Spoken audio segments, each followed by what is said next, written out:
Hello everybody, you can call me Hunch, and today I'm going to be talking about something crazy and totally ridiculous, but you should still listen anyway. I'm going to be talking about Dogecoin and Bitcoin and how I think this is the only way Dogecoin succeeds, okay?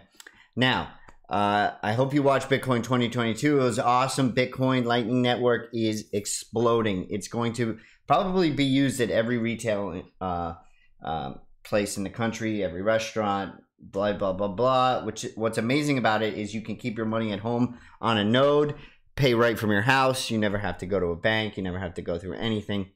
That's brilliant. It's unbelievable, and it's well on its way to becoming what Bitcoiners have always imagined, and that's getting rid of banks completely. They're leeches on society. They don't really add any real value, I think. Okay, so let's dive on in. Just to review the charts, this is Bitcoin. This obviously was a line of resistance turned support, and I do think that it's going to hold. There's always a possibility it doesn't. I just think it's too bullish. I think the holders are stronger than ever. I think it's an unbelievable community. Let's go to Dogecoin. Dogecoin, you can see there's kind of a cup and handle here. It went up, come back down, and then if this is a true cup and handle, it should continue upward. Now, obviously, everything is dependent on Bitcoin. Bitcoin is the king still. It's probably king for the foreseeable future. That's my thought. But okay, now let's dive into why I think Dogecoin and Bitcoin are actually more related and than we think. So in terms of the world, we kind of have this dichotomous world, right? We've got left-leaning, right-leaning, left brain, right? We're kind of dichotomous type of people, right? And now with economics, it's no different, right? There's two schools of thought generally, right? There's Keynesian economics, which is basically spend, you get more economic output, right? And this came about during the Great Depression. The government continued to spend. It pulled us out of the Great Depression, right? Then Bitcoin is kind of a new take, right? It's like you can't dilute my share. I've earned this. I work for this. This is my life work, right? And there's kind of a place for this, obviously, right? Store value is in everything we see, right? We use houses for store value, and everyone's like, "Oh, I use it for rental income." But truthfully, what you're trying to do is offset the losses that you're getting from things getting more expensive, your salary not progressing at the same rate, right? So store value is everywhere in everything we do, right? We talk about how much our car will be worth at the end and how it's a bad store value, right? Now, Dogecoin is a take on the Keynesian economics, right? And this is a take on the Austrian economics. Remember, side by side, right? Austrian economics is basically don't get the government involved, right? That's what gold bugs kind of believe, et cetera, et cetera. Not a lot of inflation, right? The Bitcoin Standard was written about this. Now, Dogecoin is kind of a Keynesian economics, right? Which is, what do you call it? There's a massive inflation rate, okay? So 10,000 Dogecoin per block every minute, right? And what's interesting, at some point, Dogecoin merged with Litecoin, right? Because they're both proof of work, and they kind of had this symbiotic relationship. So what I am saying is, I'm not saying this is going to happen, right? But to be honest, as a Bitcoiner, and I pose this question on Twitter all the time, even though I'm kind of a Bitcoin maxi, is what is it going to be like without inflation, right? Doesn't inflation serve a purpose? In terms of me being a Bitcoiner, I'm a Bitcoiner because I really think it's kind of gross, the abuse from the Federal Reserve and from the government and the Senate of who picks the winners and losers, right?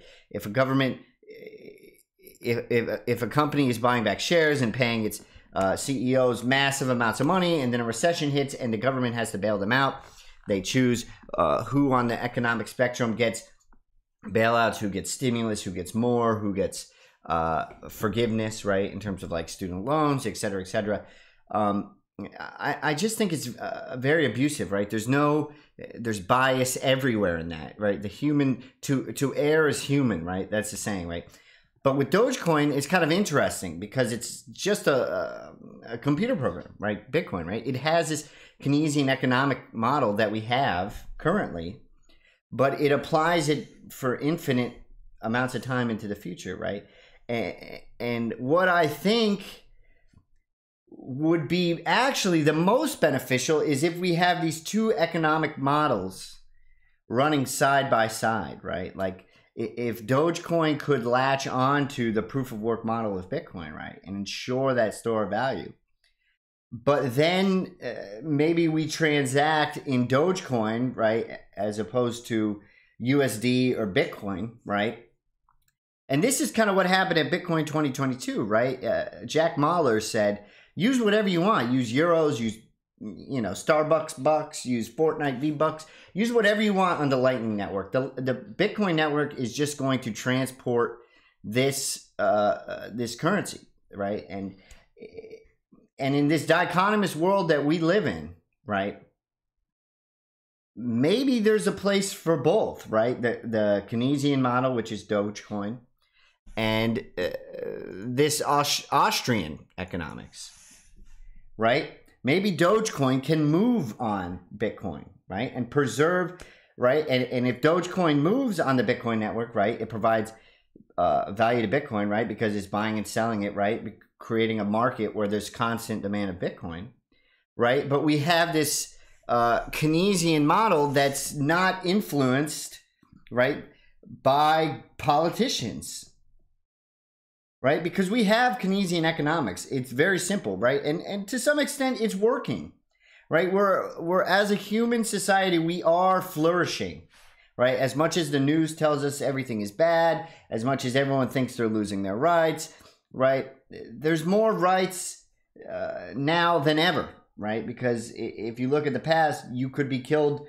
for being a woman, you could be killed for being homosexual, you could be thrown in jail, you could have your rights taken away, you couldn't vote if you're a woman within the last 250 years. There's all sorts of freedoms that are afforded these days, right? But there's no denying that there's massive amounts of economic abuse at the Federal Reserve and at the Senate level in not just the United States, everywhere. We can't have, it's not sustainable, right? People will overthrow the government at some point if there's massive amounts of abuse and corruption, right? I mean, you see this throughout history, right? When corruption starts, like the Roman Empire diluted its silver and rigged elections, they overthrew it and Rome collapsed, right? And so what I think I'm saying is, even if Bitcoin fails in terms of its economic model, like, and I from the deepest part of my soul, I do believe in Bitcoin and taking the money away from them. I am still unsure of the economic model that it has chosen, right? A deflationary Austrian model, right? I do think there is a place for government. I do think there is a place for inflation, right? And I don't know how the future is going to work, but I certainly don't want to take one avenue, right? And maybe the USD and Bitcoin are the ones, but I certainly think the US dollar is not the wise choice. And I honestly think Dogecoin over the dollar is better. There's no human input. The model is the same. You know what you're getting. You know the inflation rate, right? And as it expands, the inflation rate goes down because the money supply grows, right? And hopefully the human population grows and we grow into the solar system, right? And our economics grow beyond this solar system, right? But this is where I see Dogecoin being, right? I think it's more likely that an inflationary cryptocurrency not touched by the human bias and error could replace the dollar faster than Bitcoin could replace a dollar. And I think it can move on Bitcoin rails because no matter what you do, you're going to have this dichotomy, right? Democrats, Republicans, male, female, gay, straight, right? Even though everything is on a spectrum, people think in dichotomous ways, right? And I think it's no different for the economic model. So like I said, look at the charts. Dogecoin and Bitcoin, I think, can work together. And if you don't think so, I implore you to, and maybe I'm wrong, I implore you to think about the economic model of Dogecoin, of 10,000 a minute, never changing, and the United States dollar economic policy. And I think you'll find that the Dogecoin policy is probably 100x improvement over the dollar economic policy and currency policy from the Federal Reserve. Like, if we just got rid of the Federal Reserve and went to a Dogecoin, Bitcoin standard, I think human flourishment would 100x, right?